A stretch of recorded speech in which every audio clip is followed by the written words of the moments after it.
If you had to only pick one method of lead follow-up, would it be phone calls, emails, text, or mailbox power? What would it be? 100% voice to voice. That's right. So talk about the importance of that and what that conversation typically sounds like and why you pick that one.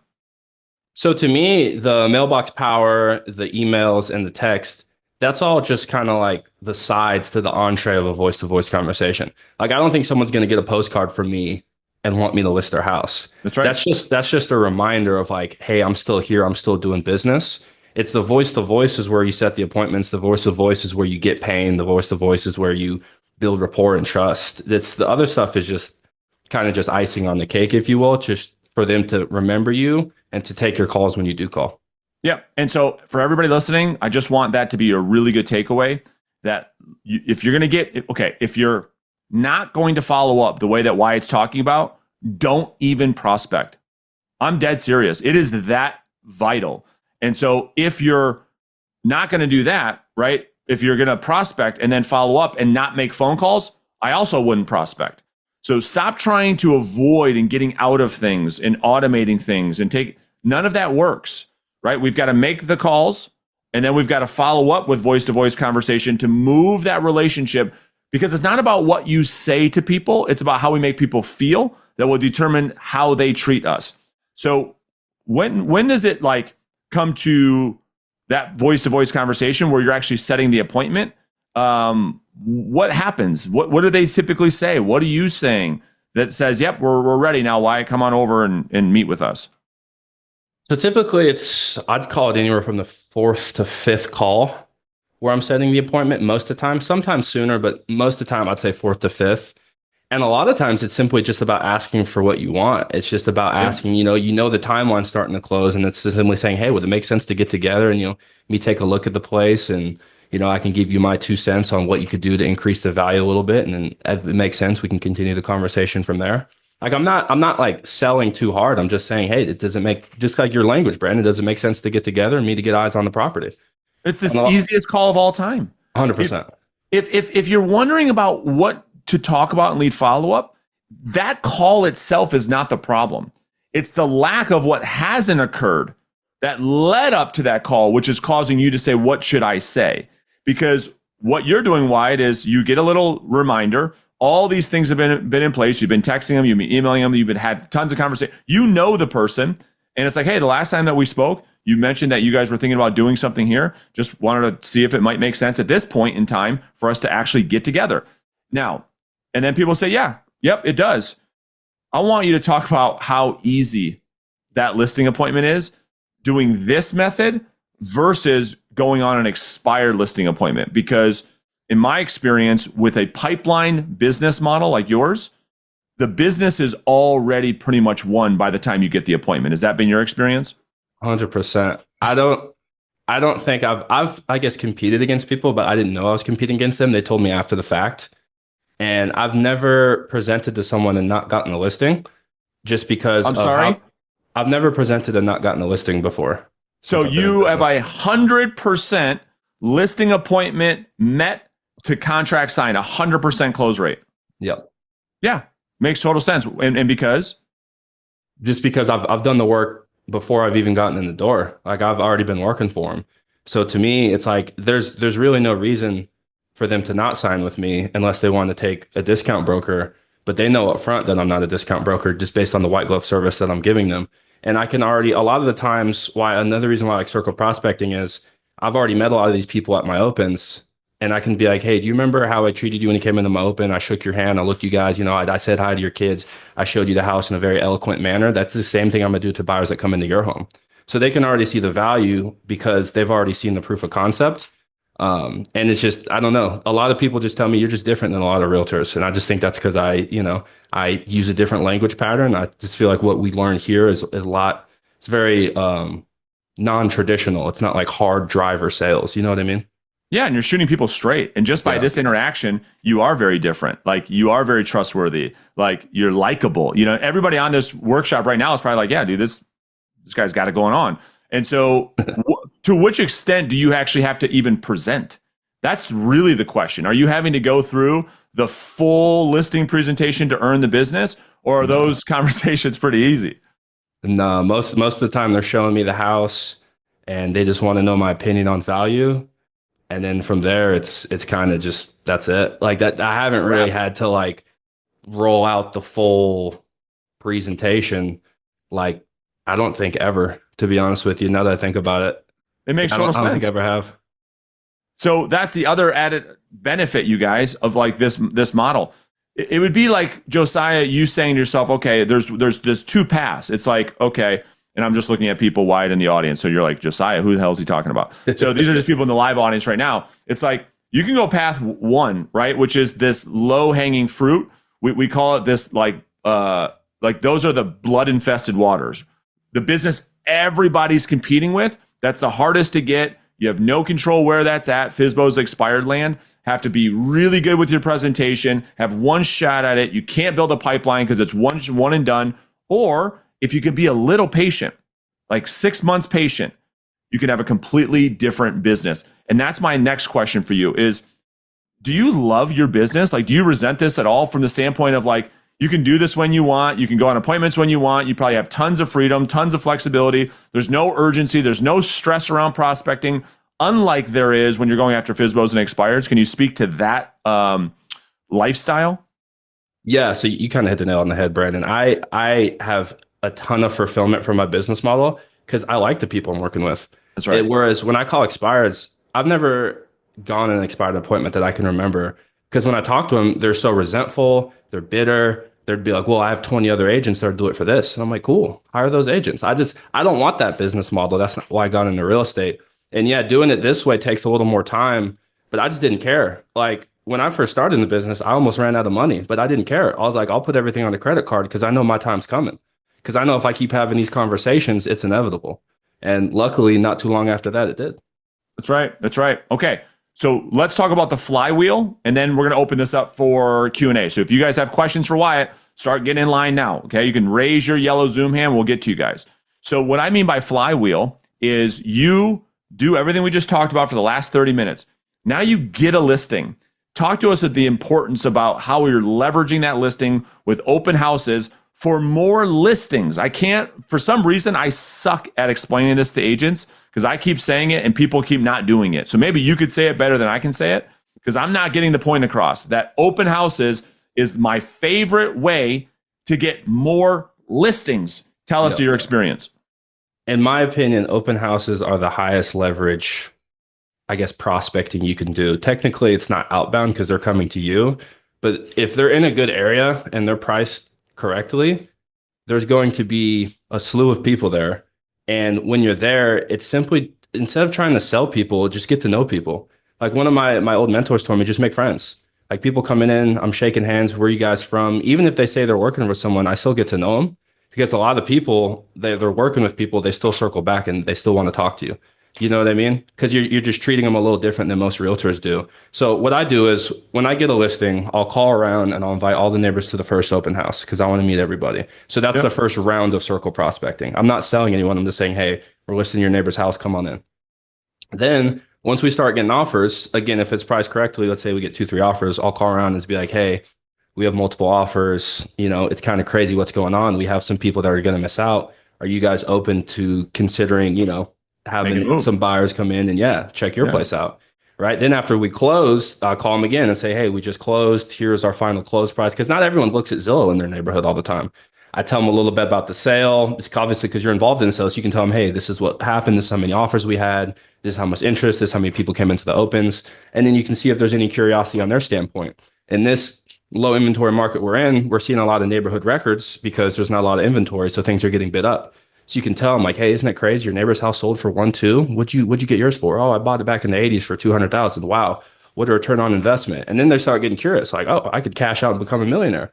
You know what I mean? So then you just start to generate interest. And then I'm typically able to set anywhere per listing from 1 to 2 previews just off that. I'll call it the 3x3 method alone. Yep. And that's not even doing the open houses. Open houses are, you meet even more people. That's just the circle prospecting around the open houses. That's right. And I'm going to ask the live audience, what is the most powerful marketing of all time? What is it? Throw it in the chat. Let me see if you guys, you didn't say the word, Wyatt. But everyone's saying the phone. Nope. What is the most powerful marketing of all time? Referral. This is even more powerful than a referral. Nope. Nope. Nope. These are all good things. Nope. It's something called social proof. That's what's going on. Because here's the thing, social proof is more powerful than a referral, because even a referral, they haven't yet experienced it. They're taking somebody else's word for it. In other words, people don't believe what you tell them. They think you're full of it, right? They sometimes believe what other people tell them, but guess what they always believe? What they experience for themselves. So when they see you at an open house and how you represent somebody's other home, you don't need to tell them anything. They're experiencing it. They've had their own experience seeing you in action. There's nothing more powerful than that. Open houses is the only, to Wyatt's point, leveraged opportunity you have to show somebody how you work and get out of telling people how you work. It's way more powerful. Then the same thing. We circle prospect. We have that. We shake their hand, put them in the database. When they have time to sell, you win the business. It's really simple, but you got to do the work. Why? Would you agree? 100%. And the easiest appointments I go on are people I met at my open houses. Mine too. Because they already know how I work. They know I'm not the agent who just throws it up on the MLS and outsources open houses. They saw me in their work and going up to every single person, shaking every person's hand, calling around the neighborhood, door knocking around the neighborhood. Like I have sweat on my head when I'm at the open houses because I'm running around, and they see that, and a lot of people respect that. And yeah, you have the social proof and the proof of concept. That's right. And so that's what we call the flywheel, right? So he does all this work. I won't share my screen just for the sake of time, but he does a bunch of lead generation, cold outreach. He brings people in his world. He gets a listing, and that listing gets him more listings. And the more he does this, I promise, Wyatt, you do this for 5 years, you will never have to prospect ever again. It will. That's the goal, man. All the business will come to you as a result of this flywheel model. So anything that we didn't mention about your process that you think is worth mentioning before we open this up for Q&A? Not really. I mean, I think real estate, from my little 2 years of experience, is a lot simpler than people try to make it seem. They try to make it seem like we're curing cancer here. It's really just about doing the same thing over and over and over and over again. Like my favorite like method is what Kobe said about, if I practice 3 times a day and you practice once a day, eventually over time, I'll be so far ahead of you that I can completely stop practicing and you can practice 3 times a day and you still won't catch me. That's how I view prospecting. Like I'm just creating separation from everyone. Even if you've been in this market 10 years, like I'm just going to talk to more people over time than you. That's right. 30 contacts a day times 240 days is 7,200 conversations. You do that for 5 years, that's 35,000 conversations. There's not an agent in their career that would be able to catch you. Yeah. And so that's exactly what happened to me, right? And so that's why I say 5 years, 35,000 contacts later, you're unstoppable.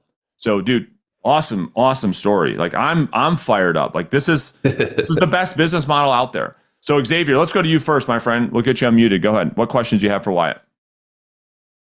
First of all, Wyatt, I mean, I appreciate you coming on here. This is the business model I've been looking for. I don't want canceled and expired. It's just a whole nother headache. But my question to you was, for the preview, what kind of value are you providing both physically and verbally in terms for the sellers to actually, see value in the preview appointment?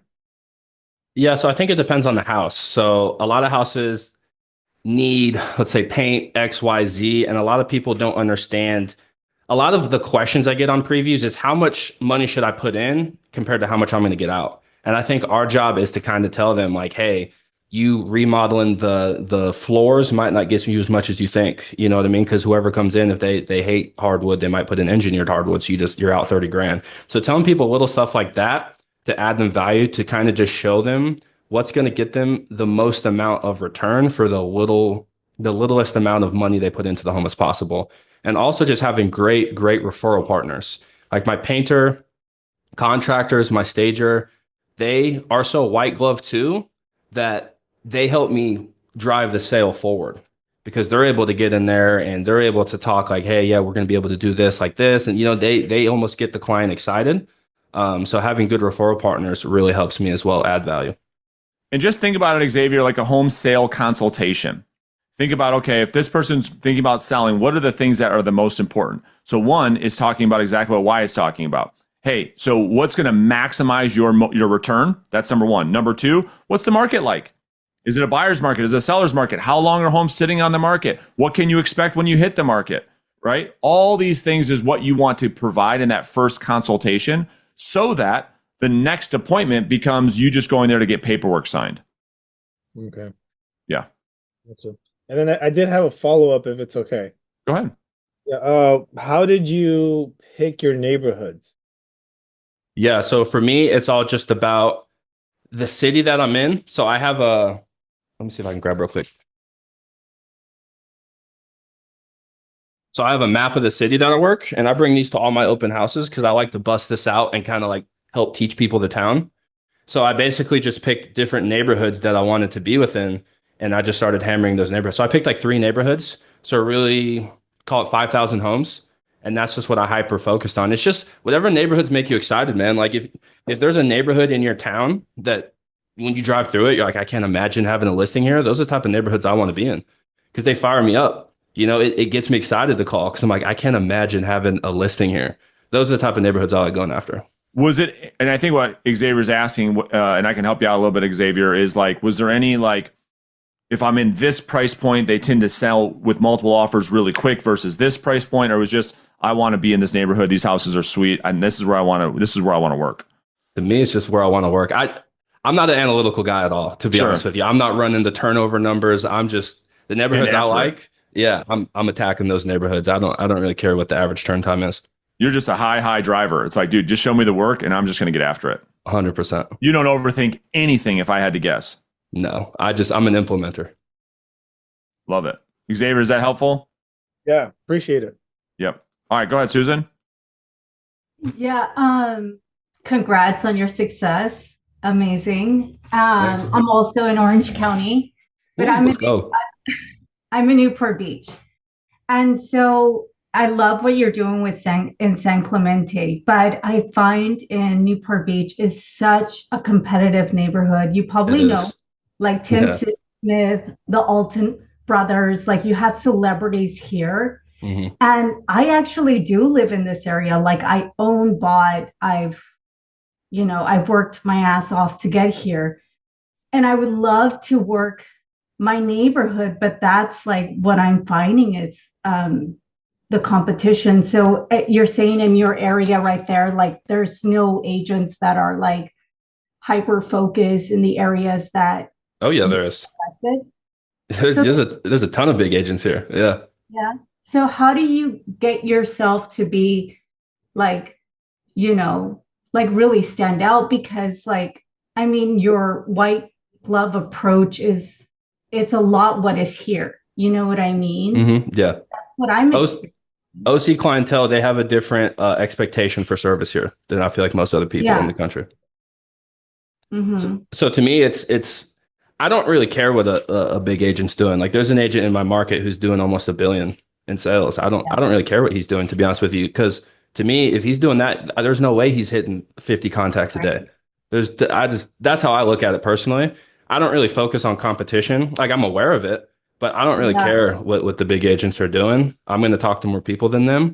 And if I ever have to go head to head with them, they can show their amount of sales, but I'm able to show how much I hustle because I guarantee you I'm going to call more than them. I'm going to follow up more than them because I'm going to be just more specific than them. That's my advantage is I can be, if you have 20 listings, you're not going to be able to focus on this one listing as much as I am. So to me, that's my advantage. I just don't see the point of focusing. Newport, there's monsters in Newport for sure. But show me a desirable neighborhood where there isn't a dominant agent. I don't think that exists. That's right. And I would add too, it's all about market share, right? Even if there's a monster in a market, like the biggest monsters we're talking about might have, listen, get ready, 10% market share. Meaning 9 out of 10 homes that get sold aren't going with that person. So there's so much opportunity. And I think what a lot of agents do is say, well, I'm competing with such and such. and let that be the story as to why I'm not going to do 30 contacts. Wyatt's doing 30 contacts regardless of who's doing what. He's not worried about them. He's worried about his 30 conversations. How many of your 30 conversations, Wyatt, do you hear people say, well, if I do list my house, I'm going to list it with a famous person or the big time person, roughly? I might hear that once a week, if that. So once a week out of 150 conversations, he hears it once. The other 149 people, they don't. Would that be fair? Yeah, I feel like most people, they're not best friends with realtors. They might have seen this guy's billboard around, but that doesn't really mean much, Like if you're there and you're on it, what reason do they have to go talk to that guy? Yeah. That's how I look at it, at least. It's great. Another question that I do have, because I've changed my model, because I was also doing 31 contacts a day, and I appreciate the white glove approach, is that I was switching it to Tuesdays and Thursdays being heavy follow-up, because like what you're doing, like I also do too, like, search what's selling in a neighborhood. So do you do that as well? So that way you're not like cramming yourself like all in one day trying to do these follow-ups, or do you just sprinkle the follow-ups and then do 31 fresh contacts a day? Yeah, I don't really have a follow-up day. I just basically, I always try and get a date or a month of when I should call them back. So I'm following up with people every day. I try to do at least 5 follow-ups a day. Fridays, I send out a lot of texts just because I want people to be thinking of me over the weekends when they're going to open houses, or, a lot of people think about real estate on the weekends.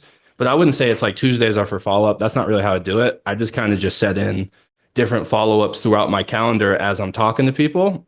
And then whenever it's on my calendar, I just call them. So I'd say I'm following people 7 days a week most of the time. Got it. Well, thanks, man. Yeah, thank you. All right, go. We'll grab a couple more. Go ahead, Ben. Yeah, I'm in Kansas City, so Let's go. I'm from Kansas City originally. let's go. My question was, can you borrow a listing to like do a kick-ass open house for, or do you think it doesn't generate like the same type of results maybe? Yeah, so I actually got my first deal ever doing someone else's open house. And that's definitely something I would do if I was a new agent. I just wouldn't overdo it. I used to just do anyone's open house. Like it could be a listing that was overpriced and has been on the market 200 days. I don't think there's a return there. I'd rather just call on the weekend if that's the case. But if you can get a good listing in a desirable area that's somebody else's, I would do that all day, because you're going to meet all the people in there. Like I think that's a really high leverage opportunity. I just think you need to be particular on what opens you're doing, because if it's not a good open, I think calling's higher leverage personally. So Ben, I just put in the chat a podcast I did with Payson Robertson. So he does 7 open houses a week. He does a lot of them. There's a ton of nuance in there and how to get listings from other agents. That might be a really good thing for you to check out as well. But I agree with Wyatt 100%. You can absolutely, you don't have to have any of your listings to do this. Cool. I appreciate it.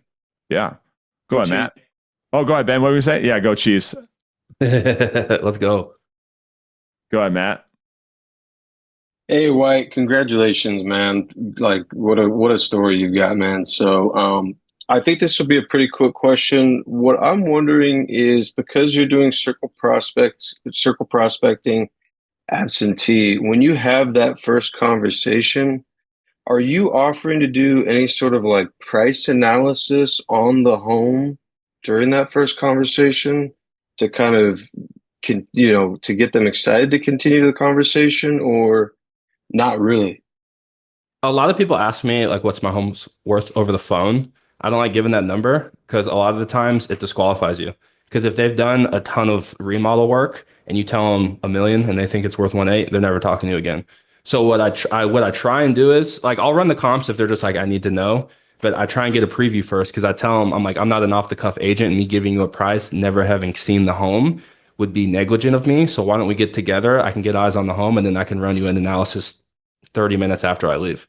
So I would try and leverage it to get an appointment. Obviously, that's not always going to work, but I think sometimes running comps before you've seen the house can actually kill a deal, if that makes sense. 100% agree. It's just like an appraiser. Appraiser would never do that, Matt, either. That's why banks don't trust realtors. Banks trust appraisers, because appraisers go through the property. And so to give a CMA without walking through it is really walking a tightrope of like malpractice. Yep. Oh, well. Okay. Thanks, guys. I appreciate that. Yeah. Anil, go ahead. Hi, can you hear me? Yeah, we got you loud and clear. Okay, perfect. So Wyatt, when you say that the people see how hard you work during open house, what do you mean by that? What is it that they see that's so special that they like about it? I think it's just the way I communicate with people. When people walk in, I shake everyone's hand. I think that's really important to me. I don't like people coming in and you ever been to open houses and some realtors are just in the corner on their laptop and they're like, "Yeah, let me know if you have any questions." I take the Totally. complete opposite approach. I shake everyone's hand. I ask them where they're coming in from. I used to put food out. I don't do it as much anymore. Because sometimes neighbors who were never so like to hang out too much a little bit, if you know what I mean. So I kind of just keep it simple and I have a map. I'm helping teach people about the area.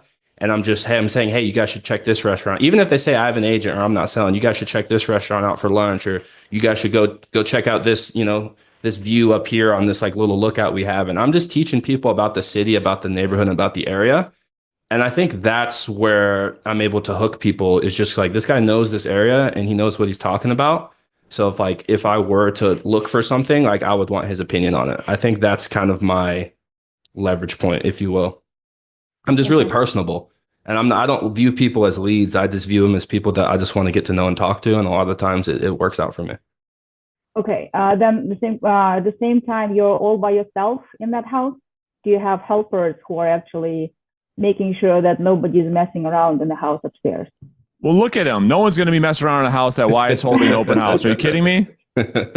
I usually do it by myself. Sometimes my girlfriend's also licensed. I'll have her help me, because if it's a single story with an ocean view here, like those are like, you're talking like 50, 60 people coming through. It's like a house party.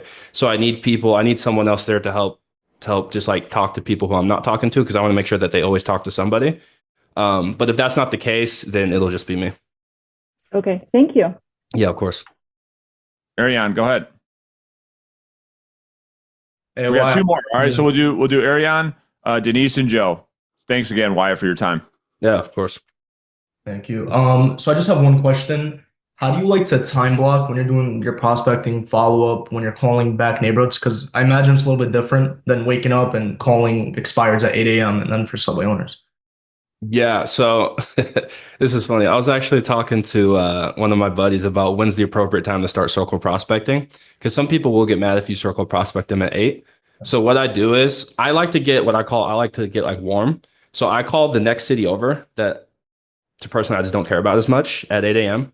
And I circle prospect them 8 to 9. So then by the time I get back to the neighborhood I want to work, I'm already like 10 to 12 contacts deep, and I already kind of got my flow going. And then it kind of just warms me up. And I've only had a couple people yell at me for calling them too early. And what I'm starting to find is I'm starting to get leads in this city now too. So now I'm growing like a little mini farm in this city that I didn't even really care about as much, just because I'm calling from 8 to 9 every day.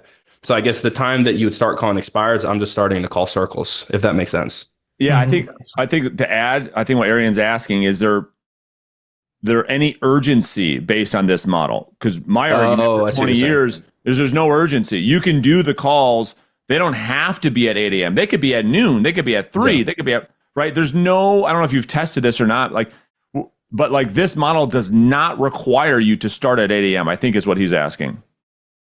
Yeah. So I personally just like to call first thing in the morning. Because for you it's when you're most productive, but not because of any other reason. It's not because. Yeah. Sorry, go ahead. What do you want to say? No, you nailed it. It's because I'm most productive, right? I feel like I have the most flow in the mornings. And not only that, I personally just think from a resistance standpoint, it's harder to get on the phone later on in the day. Because if I haven't made any calls and it's 3 o'clock, it's very easy to talk yourself out of making calls that day. You're like, oh, I've already been on a couple appointments. You know what I mean? No, I like to get it done. Basically, I'll call from 8 to 12 every day. And if there's still contacts left over, I'll keep calling. Or if the rest of my calendar's free, what I'll do is I usually go work out from like 12 to 1, because that's usually like 12 to 1, 12 to 2. The phones are usually pretty slow.